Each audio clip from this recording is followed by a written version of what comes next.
Assalamualaikum warahmatullahi wabarakatuh. Selamat malam sahabat kakak.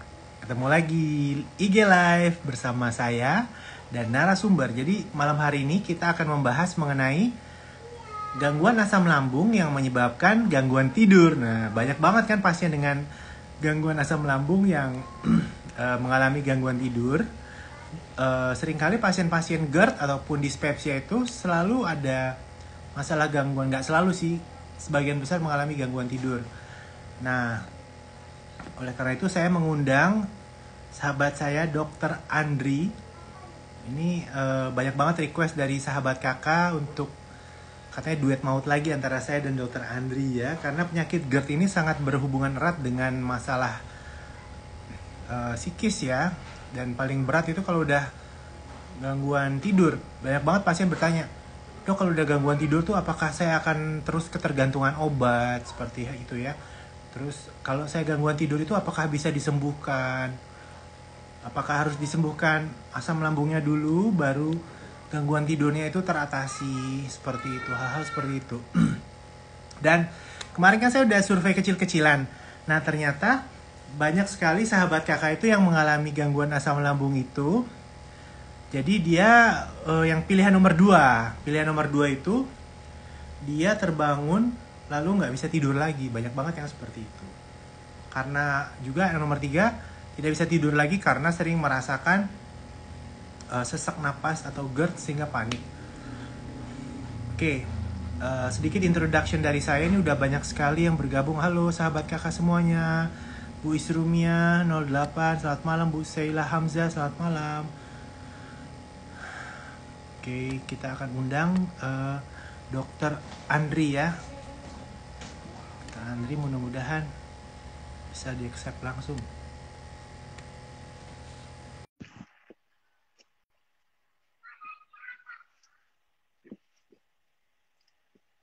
Halo Dr. Andri, apakah sudah bergabung? Halo Andri. Halo Kak, bisa itu kumisan. Bagus nggak penampilan baru?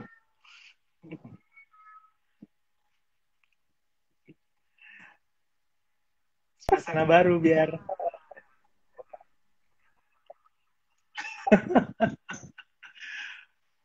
suasana baru buat Ya nih, sahabat kakak ini. Dri, kayaknya sinyal lo itu deh, Dri. Apa? Nggak terlalu bagus ya?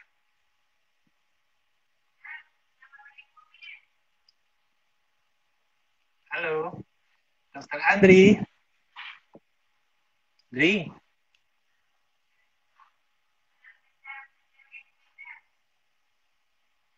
halo.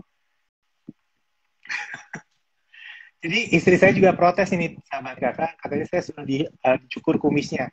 Jadi menurut sahabat kakak, iya nih Dokter Andri kayaknya belum, mana nih sinyalnya belum bagus.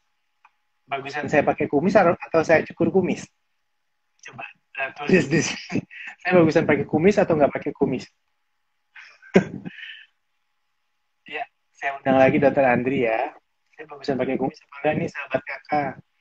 Sekali-kali boleh dong penampilan baru pakai kumis.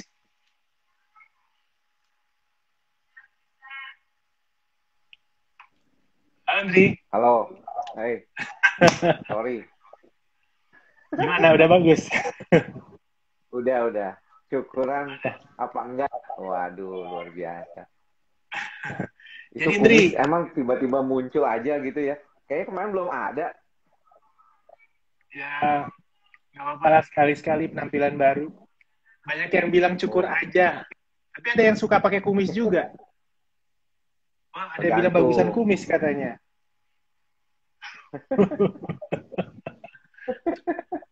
Katanya kalau orang pakai kumis tuh kelihatannya jauh lebih apa Mature lebih ya. lebih tua kan Oh, kayaknya. lebih Tapi tua, dulu lebih Rano dewasa Karno gitu. pakai Rano Karno selalu pakai kumis kalau di film-filmnya dia kan. Iya. Tuh istri gue bilang cukur. Nanti deh buat live ego berikutnya saya cukur sekali-kali pakai kumis. Oh, iya. Bukanlah itu bukan filter. Kalau filter mah udah kelihatan pasti beda. Yandri, ini balik lagi nih jadi ngomongin kumis. Ya, Eh, banyak banget nih sahabat kakak yang sakit GERD ataupun sama cukur katanya Haris Rustani. Banyak banget eh, yang ada masalah GERD atau dispepsia, tapi disertai juga masalah gangguan tidur. Itu kenapa ya? Terus iya. Hmm. terus bentar. Sebelum lo cerita panjang lebar mengenai gangguan tidur itu, mungkin nanti gue pengen tahu, sahabat kakak juga banyak yang pengen tahu jenis-jenis gangguan tidur itu berapa aja sih, dan apakah apakah bisa berhubungan dengan ini masalah gangguan asam lambung, atau ini merupakan kelainan kejiwaan, dan apakah bisa sembuh total? Ya, silakan. Iya, kalau untuk gangguan insomnia itu memang ada beberapa jenis ya gangguan tidur itu kan. Salah satunya insomnia yang paling sering gitu. Ada insomnia, ada hipersomnia atau kebanyakan tidur gitu ya. Terus nanti juga ada yang kaitannya dengan kondisi gangguan tidur yang berkaitan dengan situasi apa namanya tuh kalau kita bilang uh, kondisi medis tertentu kayak gitu. Nah, cuman kalau tadi yang berkaitan dengan kondisi GERD sendiri sebenarnya kan GERD itu bikin apa ya? Bikin nggak bisa tidurnya itu gara-gara dia naik gitu kan awal pertamanya. Jadi makanya gangguan tidur akibat GERD itu lebih karena kondisi gangguan tidur akibat kondisi medis umum namanya kalau di kedokteran jiwa tuh. Jadi dia nggak secara umum punya fokus langsung ke orang GERD itu kan nggak ada ya diagnosis klinisnya GERD itu harus ada insomnia kan enggak kayak gitu. Itu lebih lebih karena apa namanya GERD-nya sendiri bikin dia jadi ini gitu apa namanya nggak bisa tidur seperti itu. Jadi kalau Kalau karena asam dari lambung itu kan hmm, karena kecemasannya biasanya, Andri ya. Jadi kecemasan yang bikin kumisnya kena insomnia. Saya ngakak nih, komennya siapa sih? Ibu Joyce. ini ini Comment of the night. Kumisnya kena tergantung. insomnia. Jadi ngomong ini nggak kok nggak konsen. Lu senyum-senyum gitu. Oke, mungkin nggak sih gangguan mungkin nggak sih gangguan tidur itu mungkin nggak sih gangguan tidur itu muncul tanpa adanya gangguan kayak GERD gitu, maksudnya tiba-tiba muncul aja gitu yang idiopatik gitu. Sebenarnya gangguan tidur itu kalau untuk usia di bawah 65 tahun, kebanyakan dari kita melihatnya sebagai kondisi yang berkaitan dengan gangguan kecemasan, depresi, ya, psikotik ya pada beberapa kasus, atau biasanya yang berkaitan dengan masalah pola tidur. Jadi nomor satu tuh kalau anak muda ya 20-an, 30-an itu biasanya penyebab nggak bisa tidurnya itu biasanya awalnya adalah pola tidur yang terganggu.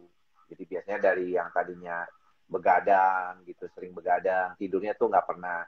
Saya nggak tahu nih apa teman-teman kakak ini semua sahabat kakak itu punya pola tidur yang teratur gitu, yaitu apakah tidurnya selalu pasti misalnya dari jam 10 atau jam 9 tiap malam bangunnya jam 6 atau jam 7 atau suka berganti-ganti kadang-kadang tidurnya jam 8 tidurnya jam 2 atau jam 3 pagi nanti balik lagi. Nah itu yang gitu itu yang bikin jadi nggak bisa tidur tuh atau begadang itu juga sering kali tuh bikin kita nantinya jadi pola tidur Banyak terganggu. juga nih sahabat kakak yang kerjanya tuh waktu malam, Dri.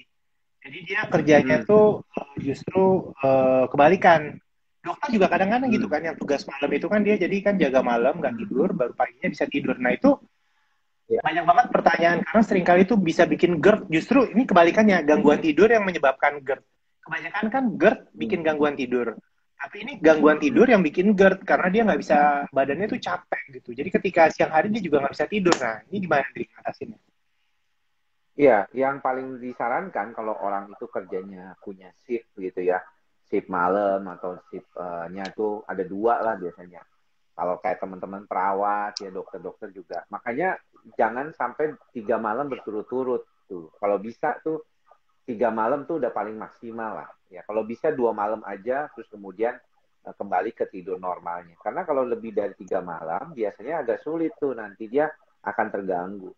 Namun nggak selalu gitu ya kalau kita bilang bahwa orang mengalami gangguan tidur terus kemudian dia jadi GERD gitu ya. Mungkin sebenarnya karena ada faktor kerentanan gitu. Jadi dia memang udah ada kerentanan di lambung ketika dia timbul gejala kecemasan.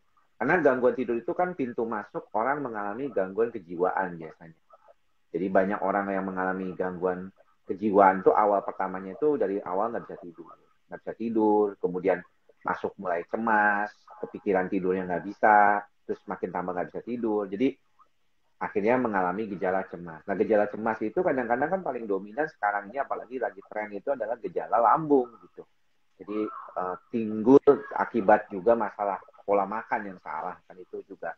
Ditambah misalnya kan kalau kita dulu jaga malam suka makan Indomie malam atau makan, saya dulu sering ngopi ya kalau malam tuh ya, minum kopi, Indomie rebus, Indomie telur gitu. Jadi itu kadang-kadang mungkin jadi bloating. Nah, itu yang mungkin jadi problem. Tapi kalau orangnya cemas, timbul gejala kecemasan yang menyebabkan gejala-gejala otonom terutama di lambung itu yang menjadi dominan. Kayak gitu, Kak. Tadi ada pernyataan bahwa gangguan tidur itu merupakan gejala awal dari gangguan jiwa. Ya, banyak orang tuh sebenarnya problem pertamanya ketika dia mengalami masalah kecemasan atau depresi itu diawali dari gangguan tidur. Jadi dia punya gangguan tidur, tapi dia kemudian cuekin gitu ya, dia cuma makan obat tidur aja, yang beli bebas kadang-kadang, atau hanya datang berkunjung ke tempat dokter umum, teman dokter umum kasih dia obat anti insomnia atau anti cemas seperti alprazolam, ya dia nyaman gitu. Tapi dasarnya mengapa dia nggak tidur itu tidak diperbaiki. Nah, nanti dia baru sadar setelah 2 bulan misalnya dia minum obat, kok minum alprazolam terus nih misalnya, nggak baik-baik gitu. Kenapa ya kok dilepas makin nggak bisa tidur. Nah, itu dia artinya cemasnya itu sebenarnya yang tidak nyaman. Makanya kalau kita lihat tuh orang banyak gejala GERD itu sekarang ini nggak tahu di tempat lo. Kayaknya nggak murni GERD semua gitu ya. Ada yang kok dominan banget nih cemasnya gitu ya. Yang menyebabkan kadang-kadang GERD-nya makin tambah.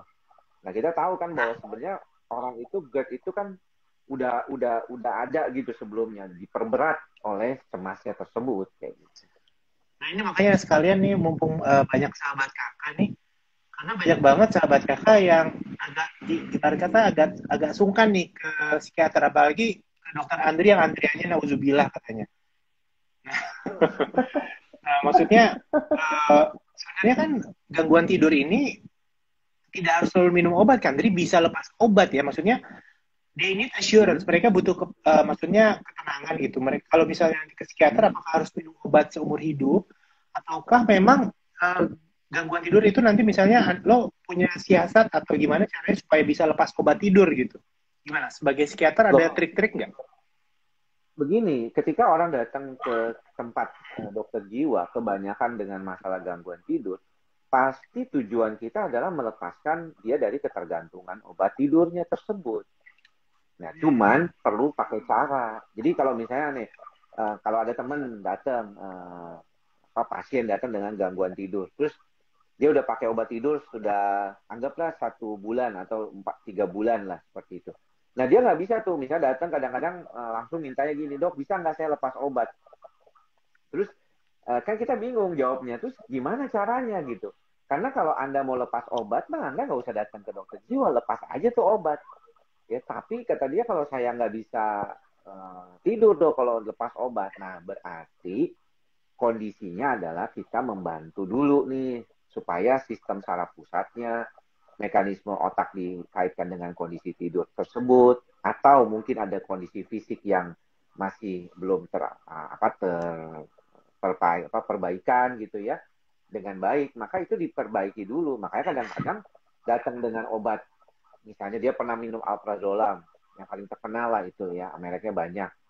Terus dia bilang nggak bisa tidur nih kalau nggak pakai obat ini. Ya, kita biasanya tuh turunkan dosis atau kita ganti dengan obat yang lain dan kemudian kita perbaiki sistem saraf pusatnya. Ada menggunakan antidepresan, kadang-kadang sedikit antipsikotik atau ada golongan obat tertentu yang membantu. Gitu. Jadi tergantung kasusnya Kak, nggak bisa disamaratakan. Tetapi intinya tujuannya tidak pakai obat. Tujuannya pasti begitu. Gue kalau ketemu pasien jadi pasti sahabat kakak, pasien itu tidak pasti. Sahabat kakak psikiater itu memang tujuannya supaya pasien-pasiennya lepas obat seperti halnya dokter gastro, dokter-dokter yang lainnya supaya sehat ya, Indri ya.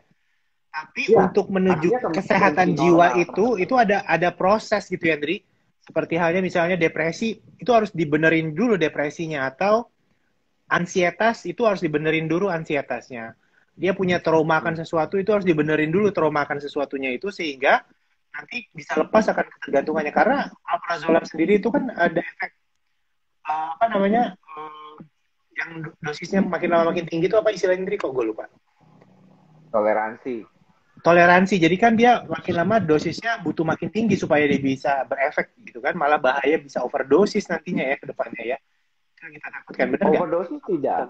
Jadi kalau overdosis itu hampir kita tidak pernah temukan pada obat-obatan psikiatri ya.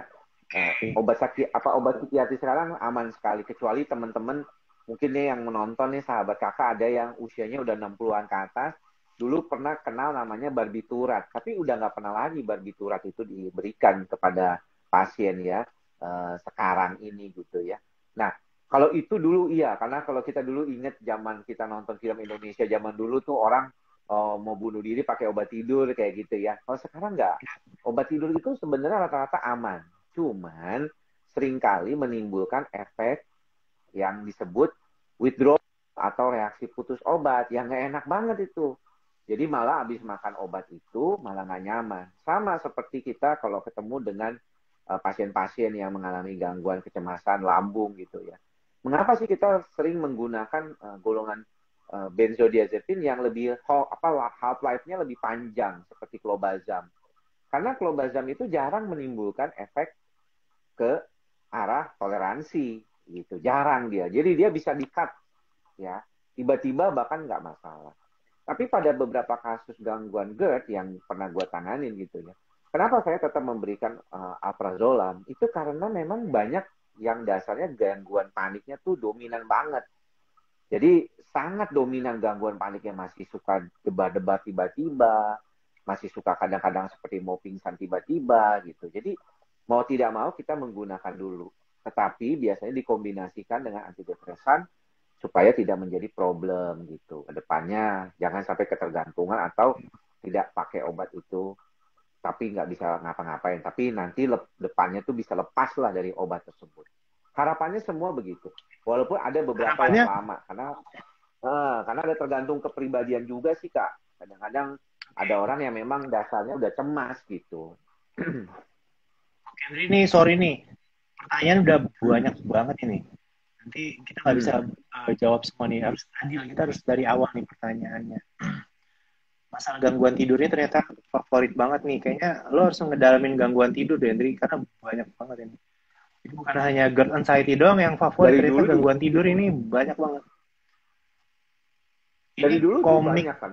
Sudah banyak ini banget kumis komik. sungguhan asli atau beneran kumisnya insomnia tadi katanya biar kita bangun paginya kesiangan dari siapa nih Bu Yani Sada Mita Prayudi lagi rasain sesak tiap hari dok dan nyeri dada lagi hamil juga 8 bulan ya itulah nikmatnya ibu hamil kan surga di telapak kaki ibu ya insya Allah semua lancar ya Bu Nita malam Bu Nika Susanti malam Bu Farida Fitri Gaung Winata selamat malam Wah, dokter favorit tuh dokter Andri dokter favorit banyak orang gimana pertanyaannya oh ini Nirma Ramlan halo dok saya pasien dokter Andri yang super cerewet hehe saya masih penasaran dok jadi mau tanya kenapa obat psikosomatik bisa mempengaruhi siklus menstruasi tolong dijawab ya dok terima kasih bisa Andri ya Iya, sebenarnya ada beberapa obat yang menggunakan golongan sulfirit gitu. Sulfirit itu mempengaruhi siklus menstruasi memang. Jadi di antara sekian banyak obat yang pernah kita gunakan untuk masalah psikosomatik, sulfirit ini termasuk salah satu yang paling cukup baik gitu. Makanya sering digunakan.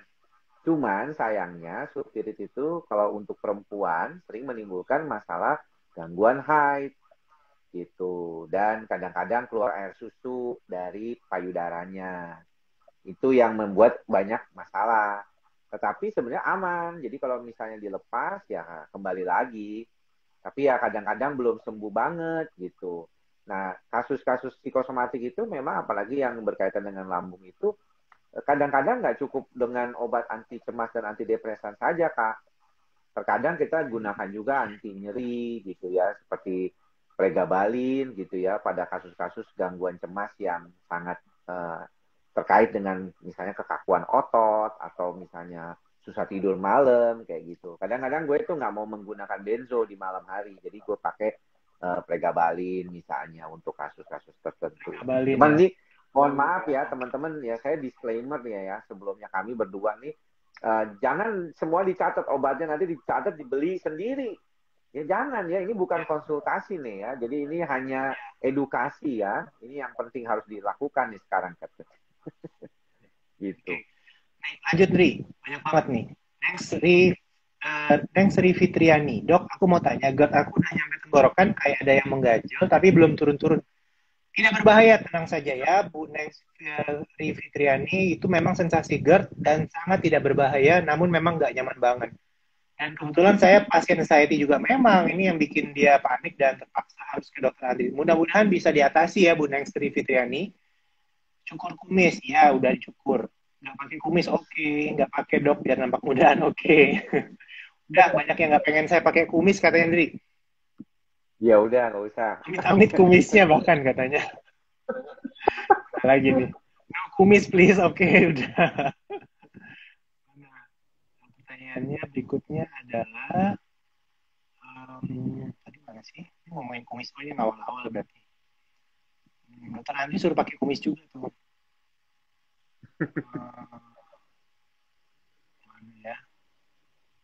Ya tadi komennya ngomongin kumis nih, banyak kan. Oh, dari Eka 1005 malam dokter kakak dan dokter Andri. Dok, saya pasien dokter kakak Sabtu kemarin habis berobat ke RSP Bintaro. Dok, kira-kira berapa lama ya napas bisa plong? Nah, ini biasanya ya Andri, pasien kayak gini kan suka ada cemas nih kayak Bu Eka 1005 ini. Gue udah terapi GERD, biasanya kalau memang murni GERD, kalau dalam 15 hari itu sih insya Allah dia akan perbaikan. Tapi kalau ada penyakit lain, misalnya radang usus, atau penyakit lainnya, itu harus kita evaluasi dengan endoskopi maupun koloskopi, karena biasanya dengan obat GERD saja itu tidak akan perbaikan. Dan ditambah lagi kalau Bu Eka 1005 punya sering cemas, ataupun kepribadian yang obsesif kompulsif ya, kebanyakan pasien GERD tuh kepribadiannya obsesif kompulsif nih. Ini banyak banget nih pasti sahabat kakak nih, dari 306 viewer saat ini tuh pasti banyak yang buat catatan nih. Orangnya tuh tipikal perfeksionis, hobi menulis gitu. Pintar-pintar sih, memang tipikalnya kayak gitu pasien sahabat kakak. Tapi ya rata-rata pasien yang pintar-pintar itu yang banyak kena penyakit GERD ini, Ndri. Ya, insya Allah mudah-mudahan setelah obatnya habis ibu sembuh ya Bu. Tapi kalau memang belum perbaikan, coba kontrol, nanti saya evaluasi apakah saya perlu bantuan dokter Andri ataukah memang perlu evaluasi lainnya. Nah, ini dari Aspan ya. Mau nanya dok, kalau pagi kok gusi gampang berdarah ya dok? Ya mungkin asam lambung juga bisa. Tapi kalau kita sikat gigi mungkin ya, mungkin kalau pas sikat gigi. Iya, itu bisa jadi tidur, kekurangan vitamin C iya, juga kali ya. Iya, bisa. Gak usah khawatir, semuanya dikit. Terus ada titik di tangan aja hitam gitu, dok kenapa gitu. Banyak juga yang kayak gitu. Ya, memang karena tadi, kenapa ada beberapa orang ketakutan datang ke dokter jiwa ya, yang seperti lu bilang tadi, karena mereka tuh khawatir pakai obat lama.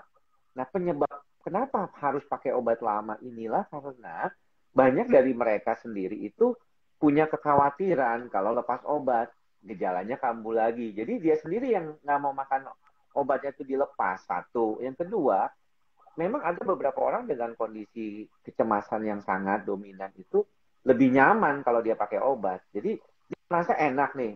Wah, gue ngapain lah lepas obat kalau gue nyaman gitu. Jadi sebenarnya bukan masalah ke dokter jiwa terus jadi ketergantungan obat, tapi memang kayaknya tuh orang-orang cemas itu kepribadian itu nggak gampang diubah. Dan obat itu membantu merilekskan saraf pusatnya itu. Jadi dia merasa ya udah enak nih begini, dan itu jadinya nggak mau lepas obat gitu. Sejujurnya ya, kepribadian gue juga seperti pasien-pasien gue, jadi gue sangat memahami. Tapi untungnya gue dokter yang mendalami ini. Jadi kepribadian kepo, googling, terus kayak negatif thinking-nya sekarang sih udah gue hilangin sih, kepribadian negatif thinking. Maksudnya Jangan-jangan pertanyaan jangan-jangan itu tuh yang sering bikin kita cemas kan sih ya. Iya, karena sebenarnya kadang-kadang Kalau buat kita tuh berupaya. kalau buat dokter sebenarnya itu hal yang bagus. Jadi kan kita teliti. Apalagi buat internis. Jangan-jangan ada penyakit ini, jangan-jangan ada penyakit ini. Tapi kalau buat Kebanyakan dokter memang rata-rata tubuh lebih kita, bagus begitu kan. Hmm. tapi buat ke tubuh kita itu kalau buat kepribadian dalam kehidupan sehari-hari itu sangat gak nyaman banget sih. Iya, makanya kalau dibilang sebenarnya belajar untuk menyadari itu gitu ya sebagai salah satu teknik gue gitu kalau misalnya bilang sama pasien tuh harus ikhlas, harus sabar, harus sadar itu jangan cuma di mulut tapi benar-benar dilakukan di dalam kehidupan sehari-hari. Sehingga tuh rasa tegang itu nggak ada gitu. Kalau kita tuh kebanyakan kayak tadi, aduh ada bintik kecil kepikiran gitu ya, ini apa jangan-jangan terus kita nggak melihat secara sadar, kita udah kepikiran nih, jangan-jangan nanti ini kanker, katanya kanker kulit lah, segala macam. Padahal cuma bentuk kecil, mungkin kena tinta. Jadi tapi karena pikiran itu lebih menguasai yang nggak jelasnya itu daripada Dan itu. Nah itu ujung-ujungnya gitu jadi karena nggak bisa kebanyakan tidur. banyak Ujung-ujungnya banyak jadi sekali nggak bisa yang tidur. ya, karena yang Ini paling dari sulit itu kalau nggak bisa tidur itu dia menuju tidurnya yang susah kadang-kadang. ya starting tidurnya ya, yang masuk ke deep Ya, sleep-nya itu yang susah ya. Nah, ini dari ya. Ulia 070707 lagi tidur terus tiba-tiba kebangun dok karena panik cemas dok. Mudah-mudahan nggak panik-panik lagi ya. Ini biasanya punya deadline kerjaan banyak tuh yang kayak gitu. Ibu Retno Cinta, Assalamualaikum Mister Rempong. Aduh maaf ya Bu Retno. Jadi Bu Retno itu waktu itu berobat ke Poli. Terus dia Hmm. ini nulis status waktu itu gue lagi rempong jadi gue nggak upload ulang. Kalau kalau istri gue kan rajin. Dia mendukung istri tanpa kumis. Oke Bu Retno udah saya cukur kumisnya. Kumis hilang berarti GERD sudah sembuh total. Alhamdulillah. Amin. Nih ada pesan dari Think Little Feel Much. Dokter jangan lupa bahas cara atasi kecemasan berlebihan akibat pandemi. Saya lagi alami itu. Nah, sedikit beri tips-tips nih buat Think Little Ya, Feel Too Much. Atasi kadang-kadang kalau kecemasan kita berlebihan melihat, akibat pandemi. Nah kan kalau gue lihat tuh di uploadan di feed lo kan lo udah jalan-jalan ke mall walaupun mallnya sepi banget tuh ya. ya, ya, ya, ya, ya. Itu gimana tuh? Jadi supaya dia berani keluar gitu. Iya, kalau kita lihat memang sepanjang setahun ini masalah yang berkaitan dengan pandemi akhirnya kita harus terima ya kalau kita berada pada situasi ini dalam jangka waktu yang akan lama gitu ya. Sebagian dari kita ya sebagian kecil dari kita mungkin sudah divaksin, tapi divaksin itu kan bukan berarti kita itu bebas tidak akan terkena ya, apalagi hanya dianggap mengurangi penyakit saja. Intinya sih kalau menurut gue sih apalagi kalau dilihat ya di luar sih kayaknya udah biasa aja ya. Restoran tadi juga gue ngantri gitu ya sampai panjang banget gitu ya dan akhirnya nggak jadi makan di situ gitu ya. Memang kalau jalan ke mall sih seperti tadi gue sengaja pilih yang sepi gitu ya.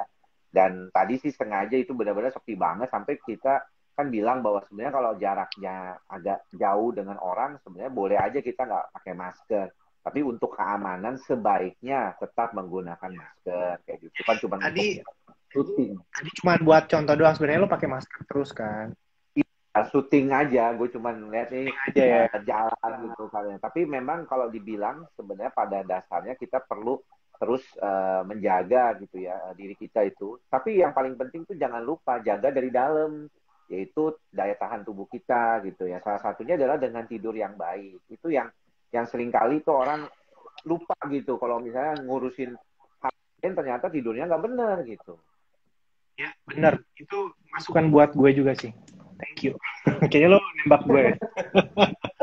Nah, jadi sebenarnya bukan hanya masalah kurang istirahat, kurang tidur, tapi masalah cemas itu ya. Karena cemas itu kan menurunkan imunitas ya, Tri. Jadi buat Iya, sahabat kakak karena yang punya sebenarnya cemas, dalam masa pandemi ini tolong positive thinking ya, Tri. Dengan kita semakin positive thinking, semakin imunitas kita bagus ya. ya, karena kecemasan itu menurunkan imunitas sebenarnya jalurnya karena dia meningkatkan kortisol. Ya, kortisol itu hormon stres di tubuh kita yang keluar kalau kita merasakan stres berlebihan. Termasuk juga kalau kelelahan berlebihan juga kan keluar hormon itu. Nah, kalau dia keluar kebanyakan, maka tubuh kita tuh dalam kondisi seperti meradang. Nah, itu tuh yang disukai sama si COVID kan, kondisi meradang itu. Makanya kenapa jangan terlalu gemuk, jangan terlalu banyak makan gula, latihan olahraga yang benar. Pasien cemas, panik, GERD, gue pikir itu juga nggak ada masalah kan, tetap harus olahraga kan. Gitu. Jadi itu yang penting harus diperhatikan juga. Besok tuh gue posting YouTube gue ada tentang olahraga di saat Kan kondisi tadi ini. lu bilang katanya jangan terlalu gemuk, makanya sekarang gue agak menurunkan berat badan. Soalnya ada yang protes tuh. Kakak jangan kurus-kurus, padahal maksud gue buat sehat, bukan buat. Nggak apa-apa, kurus boleh kan, tapi yang penting kan ototnya dong, ototnya biar menonjol gitu. kayak dokter Andri ya. Ini ada pertanyaan lagi nih, Indri. Jadi ngomong kemana-mana nih. Dari Nadia Nut 88, Dok, apakah GERD bisa sakit ke telinga dan saya ada sinus? Apa GERD sinkron sama sinus? Iya, karena kan dulu kalau kita SMA belajar ada namanya tuba eustachius ya. Itu kalau misalnya kita GERD itu kan asam lambungnya reflux naik ke atas. Kalau naik ke tuba eustachius, nah itu bisa bikin ada penyumbatan di telinga. Jadi telinga bisa berdenging dan juga bisa ke hidung juga melalui tuba eustachius itu.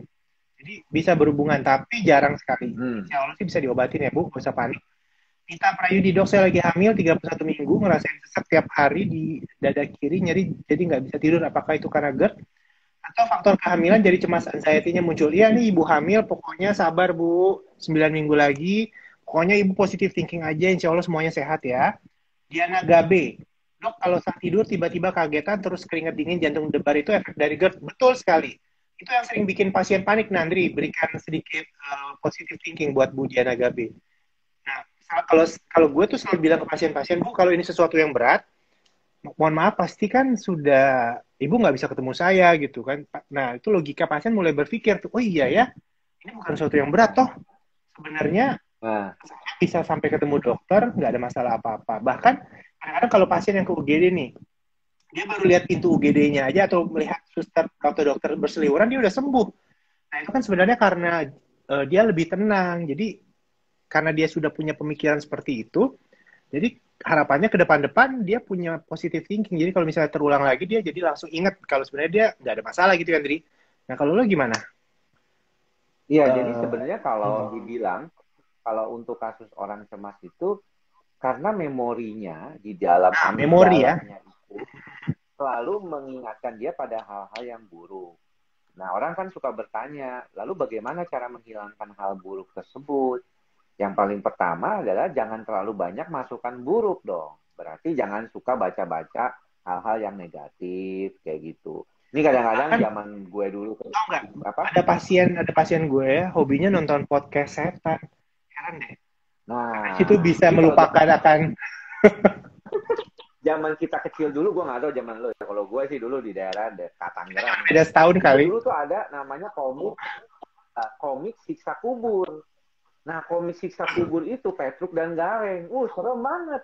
Orang takut banget tuh. Jadi kenapa sih kematian itu menjadi salah satu kekhawatiran ya yang dialami oleh pasien-pasien panik.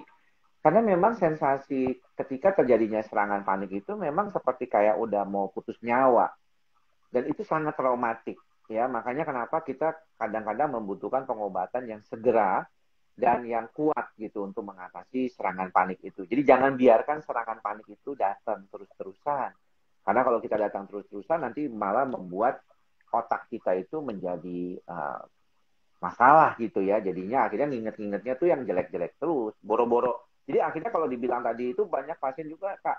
Kalau dibilang, Ibu kalau datang kemari kan pasti berarti Ibu baik-baik saja dong. Iya, tapi saya waktu itu nggak bisa mikir begitu. Pokoknya kalau saya udah mikirnya kalau cemas, saya takut mati aja kayak gitu. Itu yang jadi sering kali nggak mudahnya kognitif terapi atau terapi kognitif pada pasien cemas karena terlalu banyaknya input negatif yang sudah lama dia simpan gitu di dalam memori itu. Ya, seperti halnya gue ada pasien ya, dia pernah naik pesawat, dia ngalamin turbulensi parah, pesawatnya hampir mau jatuh gitu, tapi pilotnya berhasil lagi gitu. Nah, terus dia selamanya nggak mau naik pesawat. Kalau hal itu kan gue sangat memaklumi ya, karena itu kan traumatik, tapi sebenarnya itu kan bisa diobati ya kognitifnya ya, supaya dia mau naik pesawat lagi. Jadi ibarat kata dia, pokoknya kemana aja dia nggak mau naik pesawat, dia harus naik mobil. Nah, ibarat kata kalau gue juga nonton YouTube gitu kan, dengar cerita pesawat-pesawat jatuh itu gue sampai, aduh takut juga gitu naik pesawat, apalagi dia gitu yang ngalamin sendiri kan. Nah itu gimana Andri? Itu bisa dibenerin juga tuh ketakutan akan hal tersebut. Iya, dulu juga gue pernah punya pengalaman tuh waktu residen, ya waktu pendidikan spesialis kan pergi ke Batam dan masuk ke udara Awan. kosong gitu. Jadi waktu itu naik Air Asia, terus kemudian drop begitu kan jatuhnya gitu. Dan cukup lumayan gitu ya, lumayan tinggi gitu. Terus kemudian, jadi akhirnya kan agak perasaan takut gitu ya. Cuman karena memang nggak punya panik ya, atau nggak punya dasar gangguan cemas, maka itu nggak berlanjut Kak. Ketika akhirnya pergi ke Gorontalo waktu itu mau ngelamar istri, malah nggak ada problem gitu. Walaupun kita tahu loh kalau turun di Makassar ya, orang yang tinggal teman-teman sahabat kakak yang mungkin tahu ya, kalau kita turun di Makassar itu kita agak sedikit goyang tuh. Pesawat itu selalu di daerah sana tuh agak goyang gitu karena pegunungan kan. Nah itu sebenarnya pengalaman ditambah lagi dengan kognitif dalam artian gini, kematian yang diakibatkan karena kecelakaan pesawat itu 1 banding 1 juta lah dibandingkan kecelakaan mobil atau kecelakaan yang lainnya kayak gitu. Jadi itu kognitifnya ada ditambah dengan latihan baru bisa Kak. Kalau enggak susah juga. Tapi Kognitif doang kalau baca doang nggak kalau bisa. kalau gue mikirnya gini, kalau kecelakaan mobil paling nggak kita bisa ada effort apa gitu, kita keluar dari mobilnya atau ngapain gitu ya. Tapi kalau misalnya kecelakaan pesawat, kita kan kayak ketergantungan sama pilot gitu loh. Kita nggak bisa Ya. ngapa-ngapain. Nah, Nah, perasaan tidak berdaya itu mungkin yang bikin panik kali ya. Nah, ini gue sekalian curhat kenapa gue agak takut naik pesawat. Ini udah, itu itulah hanya, mengapa perlu ikhlas kan gue bilang. Kalau udah saatnya mati ya mati. iya, iya, berarti masih banyak dosa tandanya. Nah, ini dari Ibu Ira Mareta. Ini ada dari Bu Lulu, Lulu Kodusa. Hari ini lagi kambuh dok. Semangat ya Bu Lulu Kodusa. Semoga cepat sembuh. Ira Mareta. Kumat susah nelen kalau malam dok. Jadi susah tidur. Padahal sudah dijeda 3 jam setelah makan baru ya ini harus diobati dengan obat Bu. Agar GERD-nya perbaikan ini gejala GERD tidak berbahaya dan bisa diobati. Niati tidur tapi serasa nggak tidur, otaknya mikir terus itu kenapa ya. Nah ini jadi sering banget yang kayak gini nih, yang mulai tidur susah karena otaknya tuh wandering around terus. Jadi kalau orang-orang perfeksionis nih biasanya nih. Nah ini kalau kayak gini Iya saran kalau lo gimana Andri?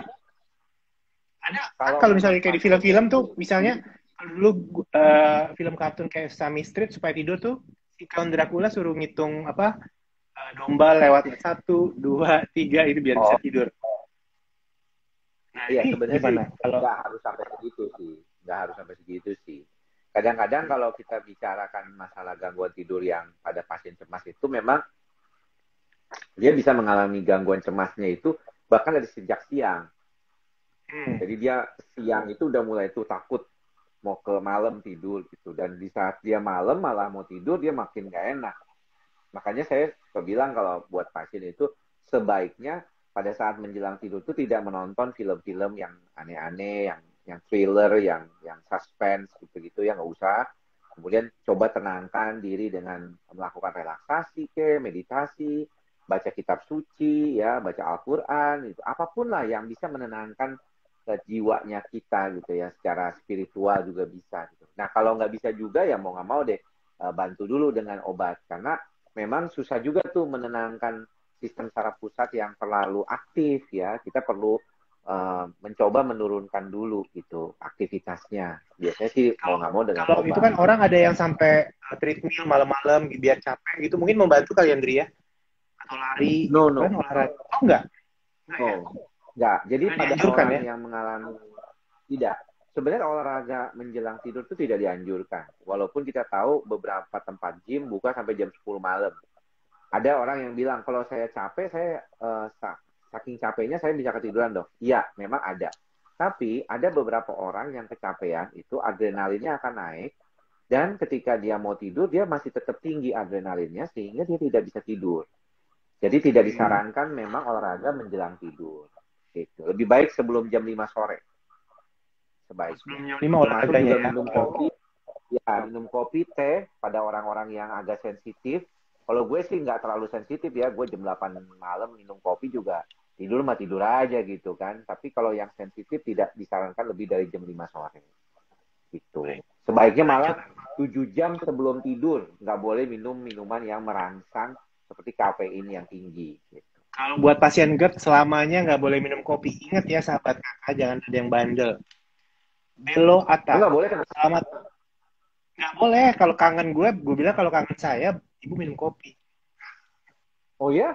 Berarti kalau misalnya Beneran. sebelumnya dia nggak ada kopinya nggak apa-apa. Misalnya dia sih nggak ada problem dengan kopi. Sebelumnya biasa aja minum kopi. And then tiba-tiba dia kena sakit lambung.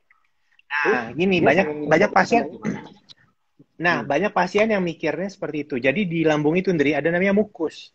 Mukus itu first Hmm. line defense di lambung. Ketika lo minum kopi, kafein pada kopi itu mengikis, kafein dan asid pada kopi itu mengikis first line defense itu.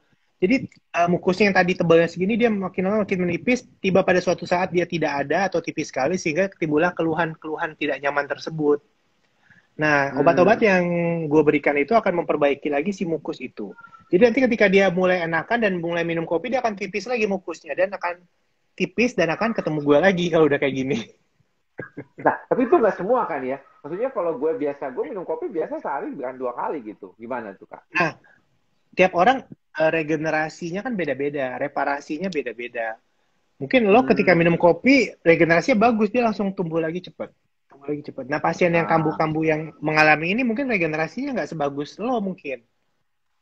Makanya setiap yang sudah Hmm. mengalami GERD dan asam lambung, gue udah nggak anjurkan lagi minum kopi karena dia regenerasinya tidak bagus si mukusnya ini dan bisa mengakibatkan nggak sembuh total si GERD-nya ini. Asam Oh, wah, lambung. gue baru tahu nih, mantap nih. Berarti teman-teman yang follow gue juga harus tahu tuh ya, pasien-pasien juga ya yang mengalami masalah GERD. Gue pikir Bagus, tadinya minum kopi bener. aja. No, no, no, no.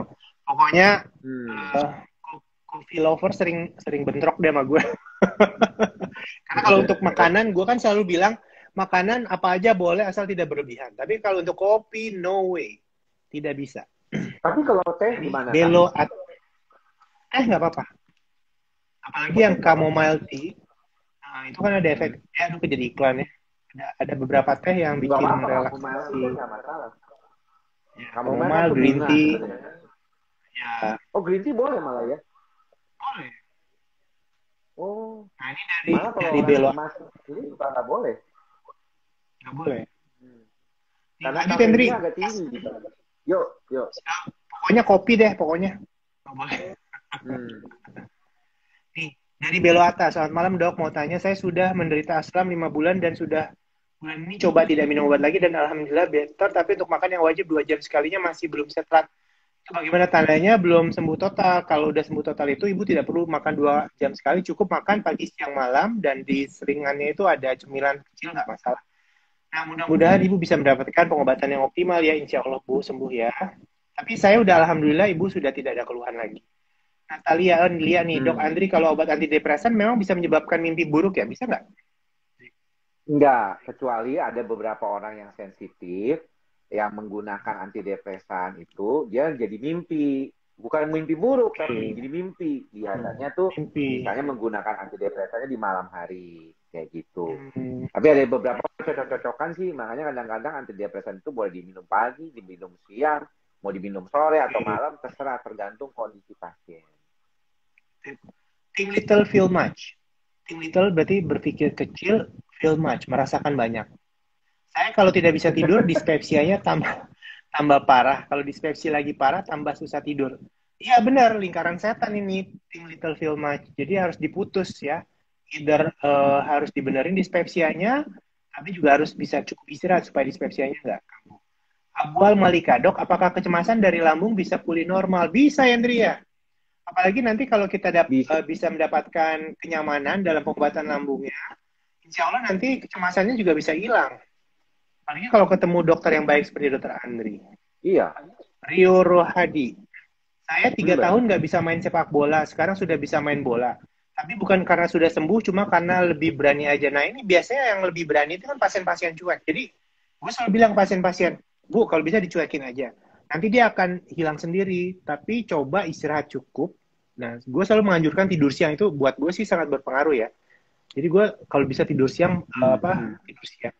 Dan walaupun cuma 30 menit, itu sangat bikin badan tuh fresh lagi. Nah, ini mungkin yang Rio Rohadi ini dia berusaha cuek, makanya dia bisa sembuh sendiri, Andri ya. Semakin kita cuek, semakin bisa sembuh sendiri ya. Ya, jadi artinya dia mencoba mendispute istilahnya kalau secara kognitif Dispute itu. ya, itu istilahnya ya. Jadi Mengalihkan ya. apa seleksinya? Iya, betul. Tapi saya tadi ngomongin masalah tidur siang, saya mau kasih tahu ya, jangan tidur siang itu lebih dari 1 jam ya. Karena kalau tidur Nggak siang boleh lebih dari satu banyak-banyak. jam biasanya mengganggu tidur malam karena dia udah masuk ke deep sleep. Kalau 30 menit oke lah. 15 menit aja asalkan deep sleep itu udah cukup ya. Tapi asalkan deep sleep. Jadi kayak dulu waktu gue SMA itu kan ada apa pas ekskul basket atau volley itu diajarin tuh relaksasi cuma 15 menit tapi apa namanya bisa benar-benar bermanfaat gitu. Ya kayak meditasi kan, lu kan sering meditasi pasti ya. Ya biasanya Itu sih kan antara itu. Pada dasarnya tuh orang ngelihatnya kalau tidur siang sih rata-rata di jam 2 jam 4 tuh. Itu jam-jam memang yang paling disarankan antara jam 2 sampai jam 4. Itu tidur siang. Kalau sorean bukan tidur siang lagi itu namanya tidur sore. Itu ngeganggu tuh ke jam tidur. Nah itu tadi pola tidur tuh harus bener tuh karena dia akan mengganggu ke pola tidur malam kalau terlalu banyak tidur siang. Kan banyak tuh teman-teman yang pada minta, dok saya minta dong obat tidur siang. Saya bilang buat apa tidur siang itu sebenarnya nggak terlalu wajib gitu. Boleh, saya juga suka tidur siang ya, pengen gitu kalau bisa tidur siang. Tapi kayaknya sih agak sulit kalau setiap hari. Cuman punya waktu setengah jam sih buat beralih dari satu pasien ke telemedicine gitu. Jadi tapi buat yang pengen tidur siang jangan terlalu banyak juga, nanti ngeganggu ke tidur malamnya. Itu yang paling utama juga harus diperhatikan. ya buat kakak ya, jadi maksimal paling lama 1 jam. Ini dari Syai Mawon. Selamat malam dokter kakak, saya sakit lambung sudah 4 bulan dengan keluhan rasa nggak enak pada ulu hati, begah kembung tiap hari. Kelayangan lemes, obatnya apa? Aduh kalau obat saya nggak bisa jawab di sini Bu Syai Mawon, saya harus periksa. Safitri 6447, Dokter Andri, kalau mata sudah ngantuk tapi pikiran jalan-jalan terus, jadinya susah tidur. Akhirnya saya konsul ke psikiater dan diberi racikan amitriptyline, fluoxetine, clozapine, dan diazepam. Sudah 3 tahun. Ini kalau saran gue nggak usah dijawab, jadi soalnya kita nggak enak komentarin obat dokter lain gimana. Kalau saya, maaf ya Bu. Iya, memang itu biasanya saya nggak bisa jawab juga, apalagi udah 3 tahun. Berarti ada sesuatu hal yang di luar juga dari Ya, jalan gangguan insomnianya. Makanya tadi nanti gue lebih bilang, bagus Ibu ya itu cuma kayak, konsultasikan ke dokternya, atau kalau Ibu mau cari second opinion, Ibu langsung ketemu, jangan di media sosial, nggak enak. NLL Husna, dok, kenapa ketika kambuh aslam pasti muncul rasa cemas yang berlebihan ya? Karena rasanya itu tidak nyaman sekali, Bu. Jadi pikiran kita wandering around, apakah ini jantung, apakah ini cancer, biasanya kan seperti itu kan. Namun biasanya pikiran negatif saja dan itu tidak terbukti dan sebagian besar itu bisa disembuhkan. Insya Allah aman ya, Bu ya. Ben 10, saya juga mengalami tidak bisa tidur karena kalau merem pun pikiran masih tetap terjaga, dok. Iya, ini karena ada kecemasan ini biasanya. Misalnya pekerjaan belum selesai, banyak deadline seperti itu. Jadi harus ikhlas ya, seperti Mbah Ndi tadi bilang. Harus ikhlas, sabar, dan apa, Mbah Ndi? sadar. Wah, itu sadar itu yang paling sulit itu ternyata. Banyak Sadar apa teman-teman juga sabar? bertanya.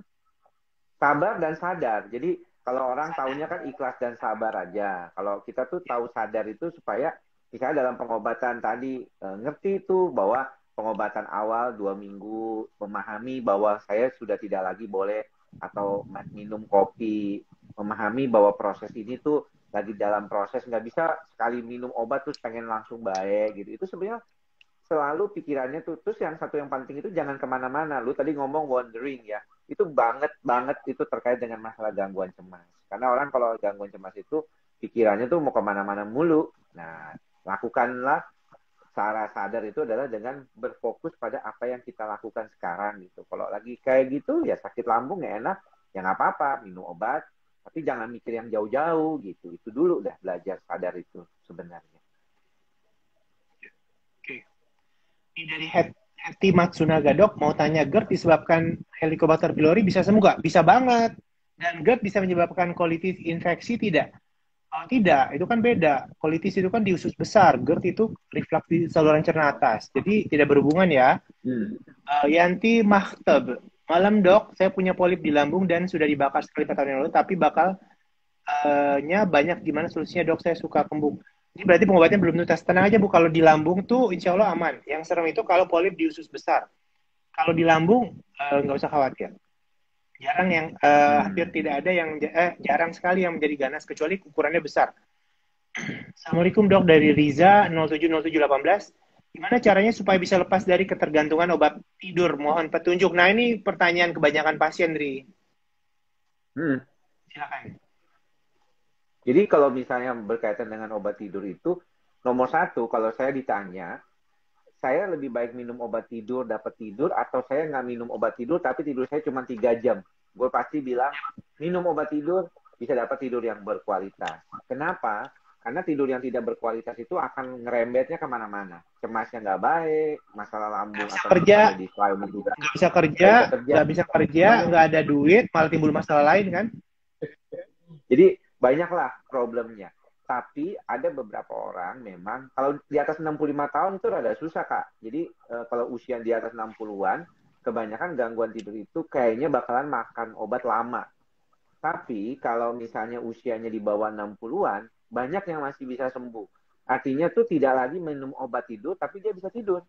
Mungkin dia minum obat dulu selama 3 bulan atau 6 bulan, and then setelah itu dia bisa berkurang, lama-lama dia lepas. Dan itu sudah beberapa kali bisa terjadi pada pasien-pasien. Jadi sebenarnya asalkan mengikuti dan kecemasannya berkurang, biasanya sih bisa membantu. Jadi sekalian mau konsul nih. Jadi gue tuh ada punya pasien ibu-ibu dengan Crohn's Hmm? disease. Dia ada Hmm. turunan luar negeri lah pokoknya. Tapi dia merokok juga, nggak bisa berhenti-berhenti gitu loh. Jadi Crohn's-nya nggak sembuh-sembuh. Jadi terpaksa suntik obat yang mahal terus-menerus coba. Udah Hmm. begitu timbul gangguan tidur. Terpaksa gue kasih obat tidur yang golongan bener-bener anti insomnia, bukan yang ada anti cemasnya. Hmm. Nah, jadi dia terus-menerus, untungnya dia dengan obat anti insomnia tersebut dosisnya nggak tinggi-tinggi. Nah, ini gue gemes gitu, gue pengen konsulin ke psikiater kalau gitu kemana, tapi dia enggan. Gimana ya, apa yang harus gue lakukan supaya dia mau ke psikiater? Iya, sebenarnya penggunaan obat tidur boleh saja dilakukan oleh teman penyakit dalam gitu ya, asalkan terkontrol Maksudnya, dengan gue baik sih, gitu ya. gue pengennya supaya dia nggak pakai lagi gitu loh. Seperti pertanyaan Nggak Bapak pakai lagi tadi belum kan. tentu bisa. Makanya tadi saya bilang Oh bahwa gitu. kadang-kadang kita tuh Hmm. nggak bisa naif juga gitu, Kak. Kalau misalnya kita bilang, oh tenang aja, gue pasti sembuhin lo gitu ya. Saya sih selalu bilang ke dokter, saya bilang ke pasien gitu ya. Saya bilang coba kita lihat dulu ya. Kadang-kadang kita perlu waktu agak panjang nih untuk membetulkan pola tidur Anda gitu ya. Tapi ada gue punya pasien umur 20 tahunan ya, itu udah 2 tahun makan obat tidur. Jadi nggak bisa lepas gitu. Kalau misalnya udah lepas obat tidur terus kan kita bilang nih, coba deh sama sekali lo nggak minum obat tidur gimana sih gitu ya. Coba sama sekali nggak tidur, bisa tidur apa enggak? Dia bilang, waduh dok itu nggak bisa tidur bener 2 hari 2 malam, terus mulai ngaco mikirnya, terus kemudian mulai jadi cemas dan gue jadi takut kata pasiennya. Nah kayak gitu tuh kita nggak bisa biarkan. Maka daripada itu makanya kenapa kita suka berikan juga akhirnya obat yang jangka panjang, tapi memang kalau bisa diusahakan jangan terlalu tinggi dosisnya. Atau tadi lu Hmm. bilang bahwa jangan menggunakan obat yang kecenderungannya mudah toleransi. Kayak Oke. alprazolam tuh mudah toleransi. Gitu. Di luar Jadi dari alprazolam eh, tuh biasanya jarang. untuk membuat pasien merasa dirinya tidak seperti pesakitan, boleh nggak kita bilang this is just like hypertension or diabetes that you need the medicine for long of your life, gitu, whole of your life, maksudnya seumur Iya, hidup. betul. Itu yang memang kadang-kadang juga dikaitkan pada kondisi misalnya gangguan cemas atau gangguan depresi yang kronik gitu. Kan ada tuh Kak, nggak semuanya sih pasien ya, semua begitu. Tapi ada beberapa persen pasien yang benar-benar tuh agak susah lepas dari obat psikiatrik. Sehingga dia bisa memberikan ya tadi keputusan pada dirinya bahwa gue makan obat ini seperti gue membutuhkan. Ya bukan gue ketergantungan nih. Kadang-kadang kan orang tuh suka khawatir ketergantungan gitu. Iya. Tapi ini Jadi kalimat keputusan. ketergantungan itu membuat pasien reluctant dan merasa jadi compliance-nya bisa nggak bagus karena dia ada kalimat ketergantungan itu yang selalu terngiang-ngiang di otaknya. Ya, Padahal sebenarnya dan itu bukan stigmanya ketergantungan adalah tapi masalah. membutuhkan. Ya, Membutuhkan seperti halnya dan pasien stigma. hipertensi membutuhkan obat darah tinggi, pasien diabetes Betul. membutuhkan obat gula darah gitu kan. Hmm. Nah, cuma memang Lanjut ya. stigmanya orang mengalami gangguan cemas itu kan takutnya mereka dianggap kayaknya tuh dibuat-buat atau orang lain nggak percaya gitu dengan kenyataan hidupnya itu gitu. Itu yang suka bikin orang tuh merasa kok gue kayaknya nggak dianggap ya kalau gue tuh gangguan gitu. Jadi ya Hmm. stigma gangguan jiwa lah. Ini mudah-mudahan sih makin lama makin makin makin tahu ya orang itu tentang masalah gangguan jiwa ini gitu. Oke, ini dari Yuni ya Yuni, betul dok. Dokter Andri, antriannya panjang. Nah ini, aduh kok kalimatnya serem nih. Ini kan Ayu Permatasari masih punya penyakit dikerjain neraka. Waduh, ini kan jangan-jangan si Zofren. Mudah-mudahan ini kalimat ini kayaknya harus dibenarkan nih tilikannya. Saya rasa saat zaman modern kayak gini kita nggak ada penyakit dikerjain ya Andri ya. Ya penyakit dikerjain itu kayak disantet gitu kan. Ya, Sebabnya nggak bukan ada kan ahlinya ya. sih. Gue nggak bisa jawab deh. Gue bukan ahlinya gitu. Gue Saya sih nanti percaya kalau sama di ditanya, agama gue aja gitu. Percaya sama Tuhan gue aja. Gue nggak percaya sih gitu-gituan. saya kadang-kadang ada pasien yang suka ya menunjukkan begitulah gitu. Ya, gue Iya. terima-terima aja lah dulu gitu. Ya, justru kan kita harus melihat nih jangan ada halusinasi kan ya. Gue bilang nih jangan Ya, si apakah itu memang Zofren. mengarah ke kondisi, ya betul. Jadi ada beberapa kondisi gangguan seperti itu. Khawatirnya tuh waham gitu. Itu jangan sampai terjadi kan. Itu delusi itu nanti takutnya. Farida Fitria 96. Pertama kali kena panic attack langsung nggak bisa tidur 2 hari. Meditasi nggak mempan, baru bisa tidur. Hari ketiga itu juga pakai klobazam. Pikirannya cemas malah tambah parah. Semoga sehat selalu Bu. Dewi Indra Jagrahen. Dok, ngidam sambal gimana dok? Lidah pahit bikin mual soalnya. Boleh, dikit-dikit asal jangan banyak-banyak.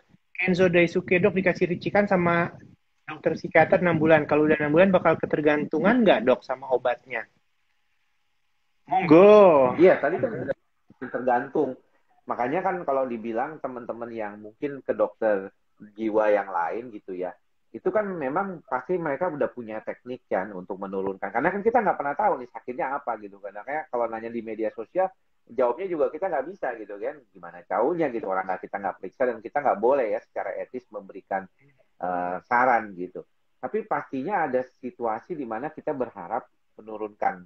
Pada dasarnya kalau otak kita itu lebih tenang ya, asal nggak ada psikotik aja ya, nggak ada waham, ada halusinasi, kebanyakan gangguan kejiwaan itu bisa dikontrol ya tanpa obat, kecuali yang halusinasinya ada atau wahamnya atau delusinya ada atau pada kondisi bipolar. Kalau gangguan cemas itu bisa diperbaiki tanpa obat. Jadi jangan putus asa gitu yang pasien yang mengalami gangguan cemas, ada lambungnya, kayak lu bilang gitu, GERD bisa baik kan gitu. Jadi sebenarnya gangguan cemas juga bisa baik gitu. Oke. Naira Syabila, kalau ulu hati sakit seperti ditekan obatnya apa ya dok? Ah, nanya obat nggak bisa, harus diperiksa. Ayu Shop MTP 22 dok, kenapa sih kalau punya GERD ini pikirannya mau mati atau deket banget mati gitu? Karena memang yang suka dipikirkan itu sakit jantung. Kalau misalnya GERD itu kan nggak nyaman, itu heartburn seperti di apa tusuk-tusuk dadanya. Pokoknya tenang aja Bu, insya Allah aman. Umi 11 dok, olahraga jogging bisa menghilangkan hormon stres nggak? Bisa. Oke Lia, ngasih jempol dia. Ryan ZA, penderita insomnia lanjut usia bisa sembuh nggak? Ya dok, agak sulit tadi kata dokter Andri, tapi kita coba. Mudah-mudahan bisa. Iya. Minta Wai, dok obat penghilang nyeri di perut selain paracetamol apa ya? Harus periksa dulu penyebabnya apa, kan banyak penyebabnya. Rosalia Cika, dok obat dokter kakak sudah habis tapi kadang GERD masih menyerang. Obat on demand apa ya dokter sarankan? Eh, yang selain racikan boleh nanti kalau ibu beli di luar, tapi minumnya on demand aja kalau perlu. Izin share dok, kalau susah tidur saya coba dengan Delta Wave atau musik pentatonic pakai headset dan rebahan, insya Allah nggak sampai 30 menit sudah ngantuk. Yomi, dok saya pasien GERD melatih untuk menahan napas hingga 50 detik, waduh. Kenapa selesainya beberapa menit napas agak menyesak? Tidak disarankan mencoba seperti itu ya, Andri. Vina Itu Arova, ini kalau 1 menit terakhir nanti. banyak kelamaan nanti, iya. Assalamualaikum dokter kakak, saya pasien di Mitra Kemayoran 2 kali berobat dalam seminggu, ternyata kembung si lambung ganti obat dari L ke P, ada perubahan, alhamdulillah. Edo Bagus. Ardo Sinulinga, dok kok rasa badan tidak seimbang itu dominan psikosomatis atau GERD ya? Keduanya bisa. Yopi Rismayadi Hmm. sedang dalam terapi ke psikiater dan diberikan obat depresan juga salah satunya alprazolam. Target dokternya memang benar lama-lama saya lepas obat. Bisa tuh kan? Gak usah khawatir sahabat kakak nih ada contoh Pak Yopi Rismayadi bisa lepas obat. Semoga anxiety yang sering buat saya GERD ini sembuh. Umi, tanpa obat olahraga bisa nggak menghilangkan stres? Bisa. Semangat. Kendri, udah jam 9, mungkin lo mau kasih closing Ya, statement buat para sahabat kakak? ya, Maaf terima ya kasih sahabat sudah kakak yang diundang. pertanyaannya banyak banget yang nggak dijawab-jawab. Sorry, bukan maksudnya nggak dijawab, maksudnya nggak terjawab tuh banyak banget, Dri. Mohon maaf, mohon maaf, mohon maaf. Oke, silakan, Dri. Dri, suaranya nggak ada, Dri. Dri, Andri. Dri, nggak ada suaranya. Suara nggak ada.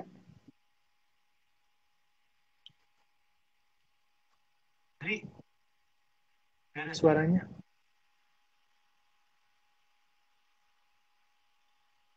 Apa udah habis ya? Kayaknya udah habis ya. Gua aja yang nutup kalau gitu ya. Ya, gua aja yang nutup ya. Mungkin udah apa habis waktu dari ini si IG-nya. Oke, para sahabat kakak, ini kita banyak berterima kasih sekali nih kepada Kim Bandi yang telah memberikan banyak masukan mengenai gangguan asam lambung yang menyebabkan gangguan tidur tadi. Jadi intinya jangan takut ke dokter psikiater karena psikiater itu targetnya adalah membuat pasien bisa hidup normal kembali dan apa namanya ya memang harus sembuh tanpa obat itu tujuannya. Tapi kalau memang ada kondisi-kondisi yang tidak bisa lepas obat ya memang seperti itu, karena kalau pasien tidak minum obat, justru badannya malah bermasalah dan tidak bisa hidup normal. Oleh karena itu, nggak usah khawatir untuk berobat ke psikiater. Apalagi ke dokter Andri, tapi kalau ke dokter Andri ya memang harus sabar. Jadi banyak tuh pasien yang nyuruh dokter Andri praktek di Pondok Indah Bintaro juga, Andri. Supaya bisa berkolaborasi. Oke? Baik, sahabat kakak, terima kasih atas seru banget bincang-bincang malam hari ini. Semoga bermanfaat untuk kita semua dan semoga bisa menjadi amal jariah buat saya dan dokter Andri. Terima kasih. Assalamualaikum. Selamat malam.